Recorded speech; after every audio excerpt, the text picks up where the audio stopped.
in the sky. There is a village and the people there are blue. I believe it's true. Up in the sky, people are happy. They love to sing and there is no need for a king. Up in the sky, nothing is insane. Like a rocket-driven plane, you can fly above the rain. Up in the sky, you just feel fine. There is no running out of time, and you never cross the line. I never want to die. I wanna live in the sky. Mais oui. Ça commence bien. Au premier soir, déjà, ça y est, je balance une grosse connerie en arrivant.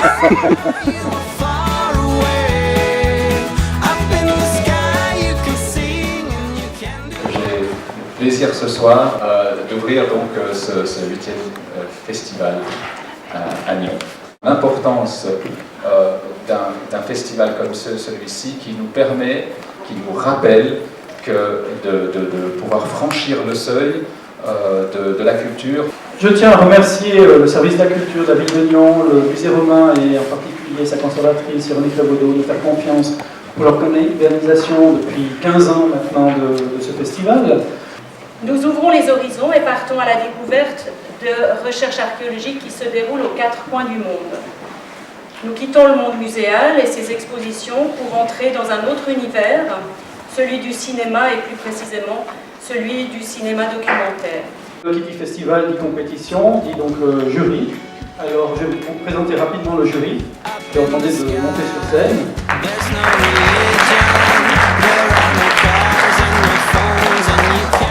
Merci, je vous souhaite un bon festival pour mon jury et à vous.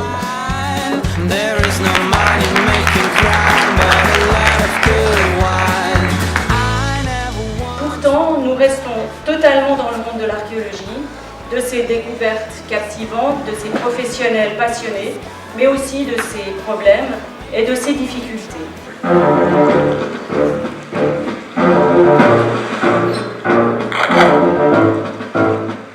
Karel Prokop, bonjour, vous venez pour la 3e fois au Festival du film d'archéologie de Nyon. Et maintenant c'est le 2e film que vous signez qui a un rapport avec le pillage. Est-ce que c'est un thème qui vous porte à cœur ou c'est un pur hasard? Ceci est une histoire vraie. C'est aussi l'histoire de quelques hommes secrets. Ce sont les chasseurs de ces épaves et de ces trésors. C'est une thématique que je fréquente, si j'ose dire, depuis un certain nombre d'années et qui me passionne et qui m'amuse. C'est Bassas da India, perdu dans l'océan Indien entre l'Afrique et Madagascar. Ce récif terrifiant, redouté des navigateurs, a été depuis des siècles le théâtre de centaines de tragédies et de naufrages. Maintenant on change complètement de zone géographique et de sujet, puisqu'on va dans le nord d'Italie, avec un petit film réalisé par Omar Gustoli. Ardito, Oui. Ardito, tu dégages encore 2 cm. Si c'est plus que ça, on met une grosse protection, on descend la stratie. Je voulais, c'est un peu un film, suivre une équipe du début à la fin de la fouille. Donc, c'est voilà, un peu comme de la caméra live face à la fouille archéologique. C'est bon, si tu descends comme ça suffit. Pas trop, mais on tourne autour des cailloux. Ouais. Alors, ce qui m'a plu ce soir, dans cette soirée, c'est le contraste entre les 2 films qui ont été présentés.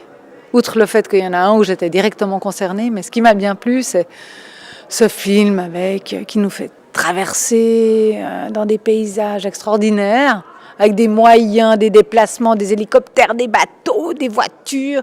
Et puis, la grotte de l'Eremita où on marche à pied.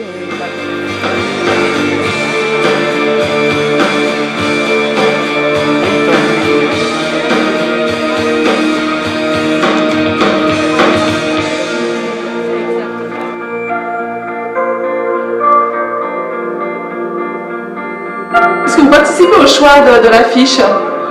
Je participe au choix de l'image, disons. Puis cette fois, je voulais vraiment avoir un autre genre d'image que d'habitude. Je voulais sortir du schéma de l'image d'archéologie, comme il y avait dans les autres affiches. pour ne pas du tout donner l'impression que c'était une exposition, mais que c'était vraiment un film. Et puis là, on est tombé sur cette image qui était vraiment magnifique parce que on se croirait dans les experts, quoi. On n'est pas du tout, on est vraiment dans l'actualité. Et puis ça, c'était un peu le défi. C'est pas toujours facile de trouver une image qui peut correspondre à l'ensemble d'un festival non plus.